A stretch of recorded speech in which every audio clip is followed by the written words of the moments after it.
Ashamaa hordoftoota koo nagaan waaqayyoo iddoo jirtan bakka jirtanitti isiniif haa baay'atu. Nagaa keessan ani nagaa kootii galata waaqayyoo. Ammallee akkasinii galu jedhee gaafin keessa waan natti baay'ateef viidiyoo hojjechaa jira.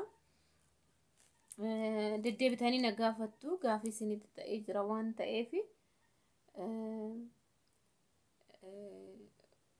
isinii galuu dide natti fakkaata. Isheen silaa mata duree irratti viidiyoo sana hojjedhee fi galeefii jira.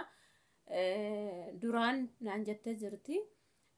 Mana kaartaa mana maqaa keetiin binna naan jedhanii ni booddanyaa kootii ka suuraa ishiitiin ergi jedhanii ni ergitee si binnee si hojjanne jedhanii viidiyoo erganiif yookiin suuraa naan jettee turte. Namni tokko mana kan maqaa keetiin bitamu yoo mallattoon keerra jiraatedha kan keetu situ bite kan jedhamu. Kanaaf dogoggoraa mee suuraa naa ergaadheeti iddoo mallattoo ishii hubadhu jennaan dhugaadha. Anuu reefuun hubadhe ilaalee mallattoo iddoo kashiiti duwwaadha jette. Deebiin ammas gaafiin baay'eetu jira kan akkasii jechuudha. Obboleessa kootiin bitamee maqaa keetiin binne naan jedhanii amma bitame moo bitamne ree abbaa kootiin bitamee jira gaafiin ofitti dabarsu gatii na kaffalchiisaa ree kan jettan obboleessa koo bitee wayyoo nyaata beekaa kan jettan jirtu caalatti maqaa keetiin binne kaartaa sitti baafne naan jedhanii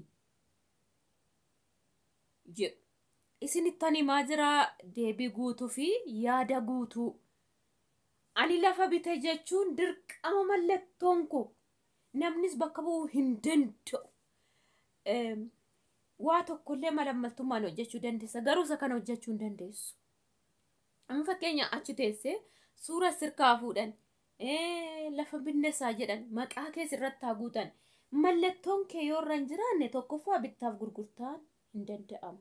Eshi wal fakkeessanillee gaafa sana mallattoo keellee korrojanii yoo guutanii gaafa dhaqxee kaartaan itti ba'u sana gaafa bulchiinsa magaalaa lafa dhaqxu sana dirqama fiillafiiti isaanitti mallatteessita waan ta'eef nama sanatu mattaawaqaa kee qabattee anama maartaadha suuraa kootii na laalaa jiru mattaawaqaas laalaa jiru mallattoorra kaafuun dura isaanitti ni raka gaafa kaartaan ba'u si'a lama mallatteessita si'a tokko miti. Kanaaf namni akkamitti si otoo si hin mallatteessin numti kaartaan akkamitti si hojjetama shiidha. Ilaasa kana korrojaniillee koo fakkeessanii maatiin irra kaa'uu danda'u. Anamma obboleessi koo yoo naa bitee fakkeessee kan koo si gowwoomsudha yookiin nama biraas gowwoomsudha mallattoo sanarra kaa'uu danda'a. Malee mallattoo kee malee namni tokko bittaaf gurgurtaa akkamiin kan kee ta'uu danda'a. Duwwaa taa'ee jechuun immoo ati keessa hin jirtu borus tokkoffaa ta'ee kan taa'e isa. Kan akkasitti si hojjetamu iddoon kan keetii duwwaa kan taa'u haa ta'u boru jechuun boru abdii kan qabdu yoo namni sun bakka sii bu'ee bite. Namni sun bakka bu'iinsa ta'ee mallatteessee kan kee daashii yoo taa'e mallattoon rakkoo hin qabu. Nama sana bakka buufattee jedhama. Garuu bittaaf gurgurtaa akkamitti otoo mallattoon kee hin jiraanne bitamee akkamitti otoo mallattoon kee hin jiraanne kaartaan itti bahe hin danda'amu. Ijoollee 7 moo 8 maqaadhuma keetiin bitame jedhanii suuraa naa erganii suuraa sergee tokko fa'ii suuraa sergee jaraddoo eenyu hojjetanis iddoo kaartaa hojjetanis walitti dhufeenya qabna raawwadhe torbee lamaan dhuftuun fudhadha. Akkamitti mallattoo keessii kaawwame? Namni ammana sobuu hin danda'u mallattoon kee kan hojjetu. Ammana yoo mallattoo keetiin adda ta'e bakka kun ulfaataadha boru bara. Namni bakka yoo sii bu'ee naala maqaa keetiin mallattoon ala bitame hin jedhamu waati tokko. Lammaffaa innumti sitti gurgureeyyuu nama si beeku yoo ta'e siistama isa kana yoo dhage sirraa deebifachuu danda'a. Meerra bittaaf gurgurtaa gaaf sana kanatti mallatteessite jechuu danda'u. Injirtu kaati bituu keetiin mallattoodha wanta hojjetu warra bara ashaaraadha. Ashaaraa jechuudha mallattoo jechuun. Mallattoon kee immoo abbaan feeyoo wal fakkeesseeyyuu kan keessana deemee hin ta'u. Wanta akkanaa immoo salphaa miti abbumti fi iddoo sana guutuu hin danda'u jechuudha. Gaafii baay'eetu jira. Obboleessi koo sumaan bitame naan jedhee suuraa na ergisiisanii suuraa ergee fi itti bahe kaartan jedhanii bitame xumurame jedhanii. Nama meeqa barreessi koomentii seenaa laala. Bitamuu hin danda'u mallattoon kee too hin jiraanne akkamitti bitte? Maaliin bituun kee har'a gaggaxame? Ishii kaartan akkamitti itti baha? Kaartan bara amma bituuf gurgurtaan bifa lama. Tokko mandaruma teessee bittaaf gurgurtaa raawwattee yoo lafti kaartaan qabu ta'ee jechuudha. Waraqata tokkicha sana baattee teessa. For example akkan dheengadda kan koo isinitti agarsiise bittaaf gurgurtaa normaalii teenyee raawwanne sasistarii faanaa jechuudha. Maaliif kan kooti waan ta'eef normaalii akkas goonee jechuudha. Seera isaat akkasii. Ishi kaartaan hojjedhu jedhee yoon baadhee taa'e rakkoon qabu. Garuu kaartaan hojjedha jedhee kunoo si'a meeqan deebi'an si'a arfaffaa deebi'eera. Ganaa mattaawaqaa ganda sanaa fidinaan jedhanii kan achi lammaffaa achirraa naa barreessaniin kaartaa akkan itti jijjiiru yookiin akkan itti baasu na godhu jechuudha.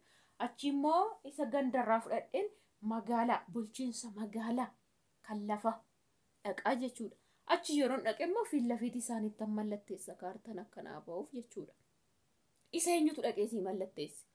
Maqaan kan kee guutamee mallattoo obboleessi kee guutaa? Akkamitti ta'a?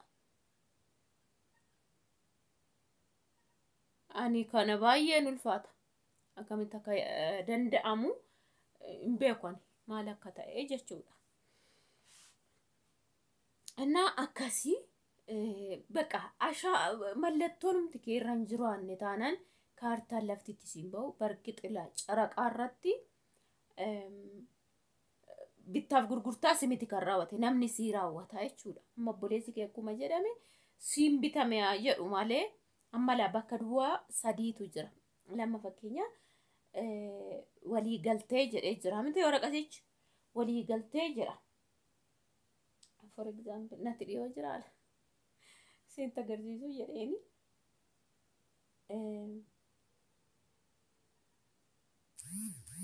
Ifama sinittan agarsiisaa qo'a. Ila iddoo kana laala. Barreeffama kana walii galtee jedha miti gurgurtaa fi bittaa jedha. Kan gurguru yookiin immoo kan gurguru sun eenyunni jedha.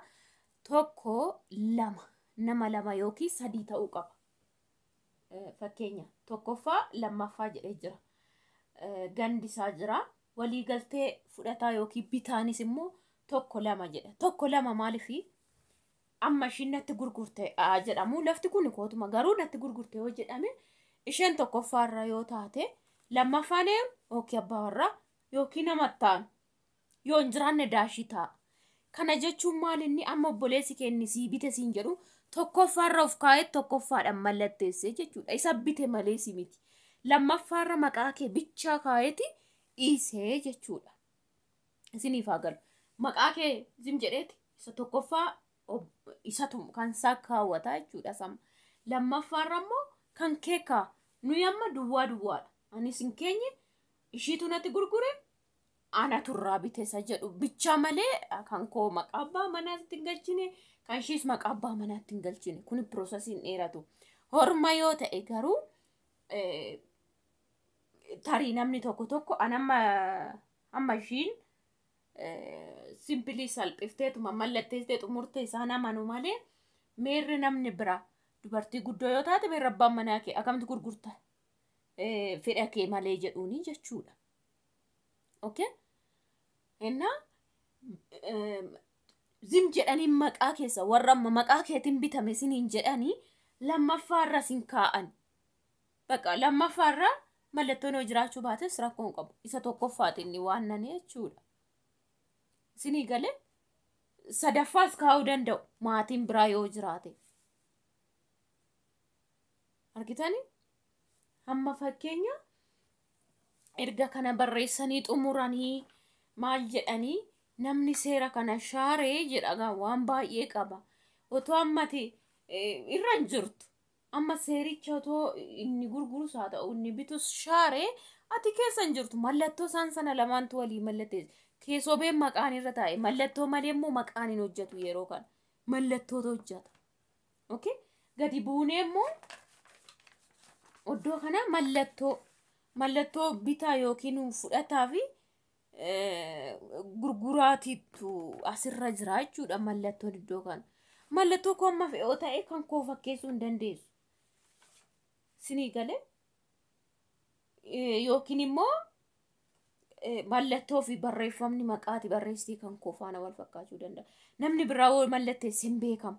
Borummoo ishii waamanii rigii yoo shirarratti dhufe yoo waamanii agarsiisan kan keetiin hadda. Yeroo sana keetiin jedhama. Mormiin hin fagaata jechuudha. Kanaaf warri amma maqaa keetiin bitamee suuraa ergee minaamina jettanii sobanii iddoo kana lammaffaarra maqaa kee galchanii amma fakkeenya too bakka bu'iinsa ta'e namni nani kee wadheen jedha gaanam kunomee fakkeenya namni nani kee wadhee nama tokko obboleessa koo ta'e. Ishi lammaffaa hana garuu mallattoon koo duwwaadha. Inni tokkoffaan mallatteessa.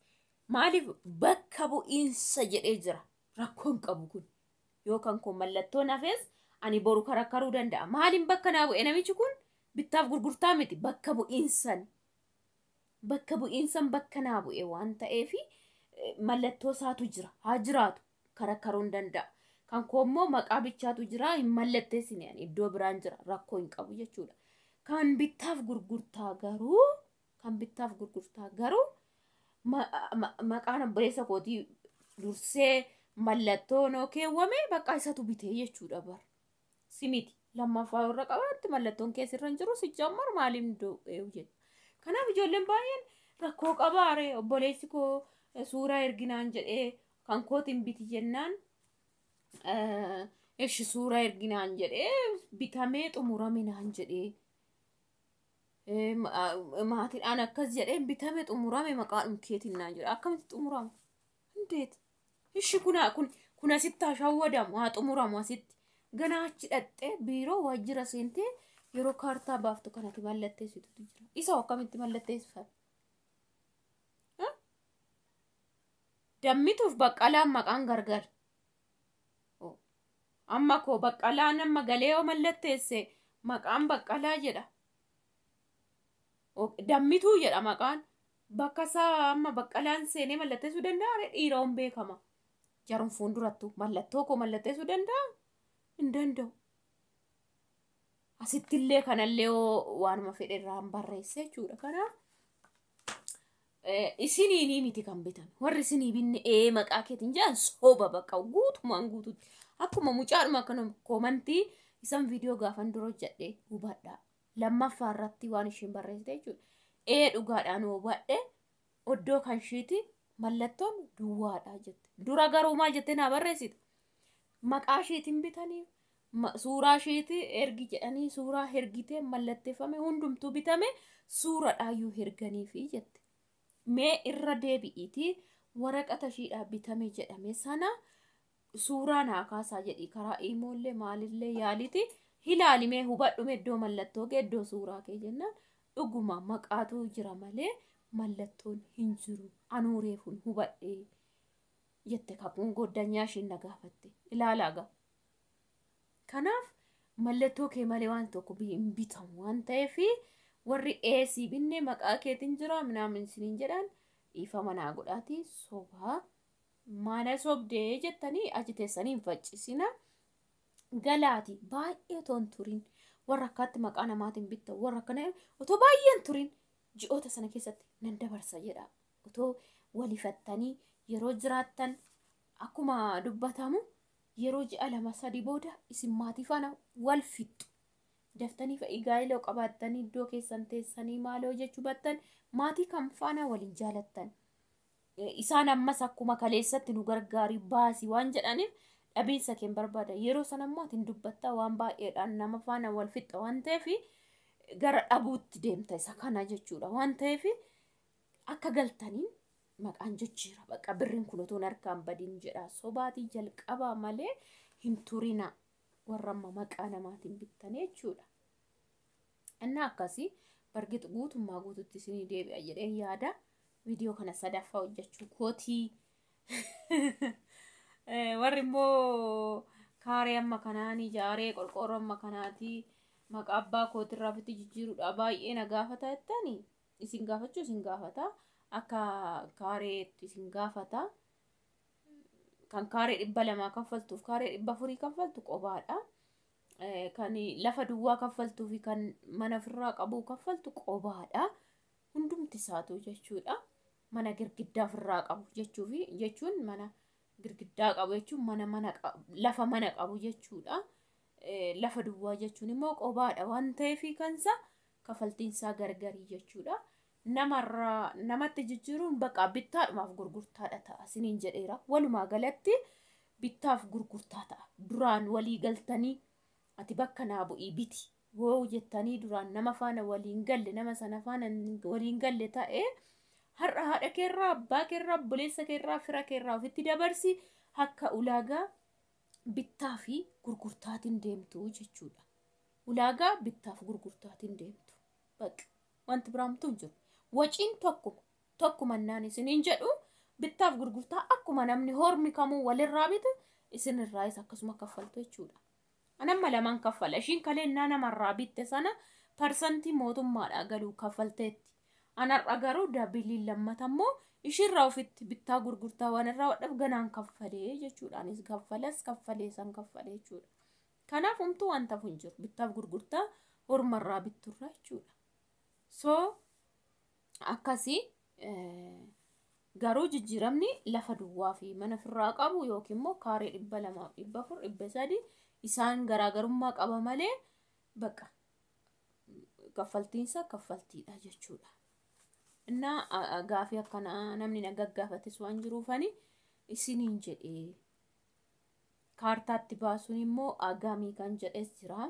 Gana lafa pilaanii lafa caraqaa garuu mana ofirraa qabu ta'e duraan kan hin qabne yoo ta'e ammam na gaafataa jette inni seera dhaabbataa qaba caraqaadha ammam akka kaffalamu isuma ammoo keessamoo caafidha bifa jedhamuun kaffalama jechuun magaalaa keessamoo caafidha jedhamee tilmaamama. Inni xiqqoo wayii jijjiirama qaba garuu kaffaltii qaba sirriitti aaraa jalqabda waan ta'eef hin qaba jechuudha. Akkasii gaafii qabda namballee na gaafadhaa rakkoon qabu namni tokko yoo waan ta'e yaada gaarii irraa fudhate na fayyada waan ta'eef nama sanaaf furmaata waan ta'eef isiniifan hojjedha isiniin jedha like share gochuun dagatina viidiyoon isiniin jedha.